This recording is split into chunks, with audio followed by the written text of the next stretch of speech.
पूरे 2 साल बाद मैंने मिन्नल मुरली को दोबारा से देखा और ऐसे ऐसे डिटेल मिले, मैं बता रहा हूँ कसम से, जो शायद तुमने पहली बार में नोटिस ही नहीं किया होगा। जैसे डायरेक्टर बेसिल जोसेफ ने रेड कलर को इतना ज्यादा क्यों यूज किया है, क्यों हीरो और विलन की लाइफ को एक जैसा दिखाया है, और इस व्हील का क्या मतलब है जो क्लाइमेक्स में हर बार कैरेक्टर के आगे पीछे घूमते रहता है। तो ऐसे ही बहुत सारी साइकोलॉजी और डिटेल के बारे में बात करेंगे इस वीडियो में, तो चलो शुरू करते हैं। ओके, मूवी का दूसरा सीन जिसमें एक कैरेक्टर 3 कौवों को देख रहा है, और मैं सबको बता दूं ये कोई नॉर्मल सीन नहीं है। एक्चुअली में डायरेक्टर बेसिल जोसेफ ने इस विजुअल के माध्यम से हमें ये समझाने की कोशिश किया है कि ये पेड़ जो आपके स्क्रीन पर दिख रहा होगा, ये इस कैरेक्टर की लाइफ को दर्शाता है, जो सूखे पेड़ की तरह ही होपलेस, हेल्पलेस और ग्रोथलेस है। एंड ये चीज तुम मूवी में नोटिस भी करोगे इसकी लाइफ को देखने के बाद। दूसरी चीज, पेड़ पर कौवे बैठे हैं। वैसे देखा जाए तो डिफरेंट रिलीजन में कौवे का मतलब अलग अलग होता है, पर इस मूवी के अंदर डायरेक्टर ने कौवा को अंधेरा या फिर प्रॉब्लम के रूप में प्रेजेंट किया है। एंड ऑब्वियस सी बात है कि अंधेरा का मतलब प्रॉब्लम ही होता है, ये चीज तुमको भी पता है। लेकिन इसमें एक ट्विस्ट है, पेड़ पर 3 कौवे बैठे हैं। इट मीन कि इस कैरेक्टर की लाइफ में 3 डार्क प्रॉब्लम है। पहला, इसकी माँ मरी और इसका बाप छोड़ के चला गया। जब मेरी माँ मरी तो मेरे बाप ने उसे दफना दिया और मुझे छोड़ के भाग गया। दूसरा, उषा का भाई जब इसकी माँ को पागल बोल देता है तब इसे प्रॉब्लम होता है। तुम्हारी भी तो एक माँ थी दासन,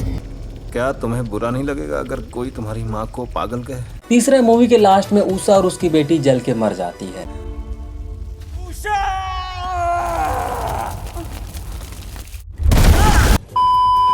तो ये सारे प्रॉब्लम ही इन तीनों कौवों के मतलब है। एंड इस चीज को डायरेक्टर ने काफी स्मार्टली तरीके से प्रेजेंट किया है। लेकिन इंटरेस्टिंग चीज तो यह है कि जिस प्रकार इस कैरेक्टर को 3 कौवों के साथ दिखाया है, वैसे ही हीरो को भी 3 मुर्गों के साथ दिखाया है। अब सोचो इसका क्या मतलब होगा। तो जिन लोगों ने मूवी देखी है उनको पता होगा कि इसके बाद एक सीन आता है जिसमें हीरो यानी जेसन को 3 मुर्गों के साथ प्रेजेंट किया गया है। और मुर्गा का सीधा मतलब उजाला या सुबह होता है, क्योंकि मुर्गा ही एक ऐसा जीव है जो हमें सुबह आवाज देकर जगाता है। उस हिसाब से डायरेक्टर हमें ये समझाने की कोशिश कर रहे हैं कि ये कैरेक्टर कौवा यानी अंधेरा है और अपना हीरो मुर्गा यानी उजाला या सुबह का प्रतीक है। लेकिन बहुत लोगों को लग सकता है कि कहाँ हीरो को मुर्गा प्रेजेंट किया है, ये क्या बकवास कर रहा है। अगर ऐसा है तो ये बताओ कि इंटरवल के सीन में हीरो का कॉस्ट्यूम मुर्गे के जैसा क्यों है? क्योंकि ऑब्वियस सी बात है कि हीरो को मुर्गे के रूप में प्रेजेंट किया है और मुर्गा सुबह या उजाला का प्रतीक है। रही बात 3 मुर्गे की, तो हीरो की लाइफ में भी 3 बार ऐसे मूवमेंट आएंगे जो एक नया होप, नई उम्मीद और नया सुबह लेके आएंगे। समझ रहे हो ना मैं क्या कहना चाह रहा हूँ? पहला सुबह तब आया जब इसके ऊपर बिजली गिरी। हाँ, यहाँ कोई सुबह या फिर कोई उजाला नहीं है, लेकिन अगर तुम इस फ्रेम को ध्यान से देखो तो लाइटिंग इफेक्ट का कलर येलो है और उजाला या सुबह का कलर येलो ही होता है। दूसरी बार उजाला तब होता है जब इसे अपनी पावर के बारे में पता चल जाता है कि इसके पावर में क्या क्या है, क्या वो उड़ सकता है, क्या वो नहीं उड़ सकता, ये सब सारी चीजें। तीसरा, मूवी के लास्ट में एक्चुअली में ये जान जाता है कि इसका जन्म क्यों हुआ है, ये क्या करने के लिए पैदा हुआ है। यहाँ पे भी उजाला हो रहा है। लेकिन इसके नेक्स्ट सीन में एक शौक देने वाली डिटेल है कि जब दोनों कैरेक्टर के ऊपर बिजली गिरती है तो दोनों के कपड़े का रंग लाल क्यों होता है? क्योंकि लाल रंग का मतलब सिर्फ डेंजर, एनर्जी और एंग्री ही नहीं, बल्कि ये प्यार का भी प्रतीक है। और अगर तुम ध्यान से देखोगे तो पता चलेगा कि हीरो और ये कैरेक्टर दोनों का एक ही वक्त पर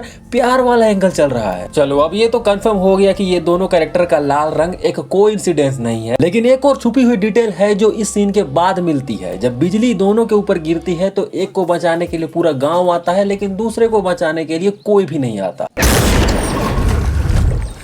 आप लोगों को पता नहीं जेसन के ऊपर बिजली गिरी है? अरे तुम लोगों को पता नहीं जेसन के ऊपर बिजली गिरी है? हाँ, ये सीन थोड़ा फनी तो है, लेकिन इसी में एक डिटेल छुपा हुआ है जो इनके फ्यूचर को डिफाइन करता है। जेसन मतलब हीरो, जब इसके ऊपर बिजली गिरती है तो पूरा गांव इसे हॉस्पिटल ले जाता है और इसकी मदद करता है। फिर भी उसे ऐसा लगता है कि मुझे कोई नहीं समझ रहा है। मैंने आपके बारे में दोस्तों को बताया। चलो अच्छा है, किसी को तो मेरी फिक्र है। इसका मतलब जेसन चाहे खुद को गांव से कितना भी अलग क्यों ना कर ले, या फिर गांव और गांव के लोगों के बारे में ये जैसा भी समझ ले, लेकिन गांव इसकी मदद करेगा, इसकी रिस्पेक्ट करेगा, इसकी केयर करेगा, क्योंकि यही है इसका रक्षक। लेकिन इसके पैरेलल में जब इस कैरेक्टर के ऊपर बिजली गिरती है तो यह नदी में अकेला नाव में बैठा होता है। और नदी का मतलब निरंतर लाइफ। पर जिसको डाउट है कि नदी का मतलब कैसा निरंतर लाइफ हो सकता है, तो उसके जवाब में डायरेक्टर ने नदी को दिखाने से पहले एक सूखा पेड़ दिखाया है। इसका मतलब ये अपने पूरे निरंतर लाइफ में अकेला ही रहेगा, पर हीरो के साथ पूरा गांव खड़ा रहेगा।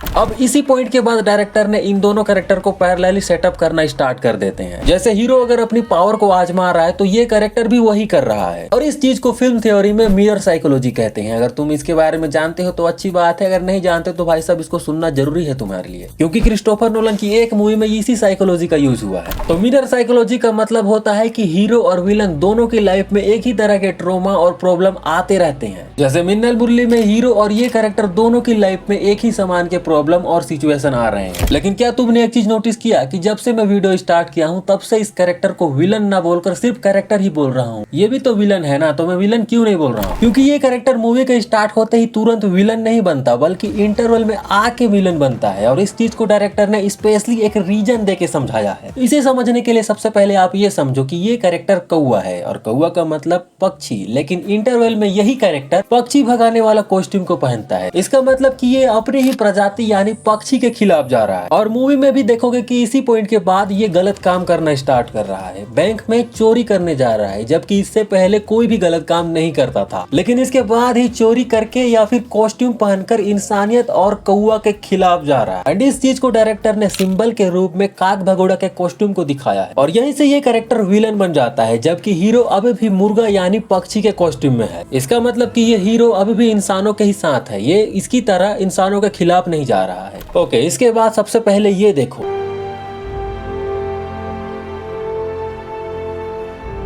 फिर ये देखो,